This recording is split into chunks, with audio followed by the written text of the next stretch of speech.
पावसाळी वातावरणाचा आनंद घेण्यासाठी माथेरानमध्ये मोठ्या प्रमाणात पर्यटक दाखल होत आहेत। मात्र त्यामुळे येथील रेल्वे तिकीट केंद्रावर अनियमित गर्दी निर्माण झाली असून तिकीट घेण्यासाठी रांगेत उभ्या असलेल्या प्रवाशांमध्ये धक्काबुक्की आणि किरकोळ वादविवाद होण्याच्या घटना घडत आहेत। विशेषतः सुट्टीच्या दिवशी पर्यटकांची संख्या वाढते।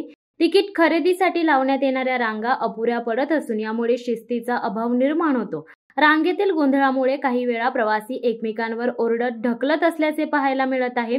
काही ठिकाणी मारामारीसारखी परिस्थितीही निर्माण होत असल्याचे प्रत्यक्षदर्शींनी सांगितले।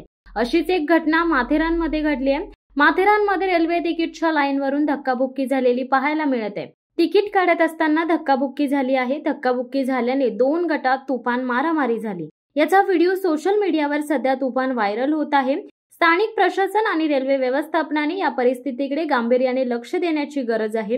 पर्यटकांच्या सुरक्षेच्या दृष्टीने तिकीट व्यवस्थापनात सुधारणा करणे, अधिक कर्मचाऱ्यांची नेमणूक आणि योग्य नियोजनाची आवश्यकता असल्याचे स्थानिक नागरिकांचे म्हणणे आहे।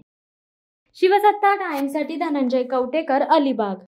दे धडक बेधडक वृत्त देणाऱ्या आपल्या शिवसत्ता टाइम्स न्यूज चॅनलला लाल बटन दाबून सबस्क्राईब करा आणि बेल आयकॉनला क्लिक करायला विसरू नका।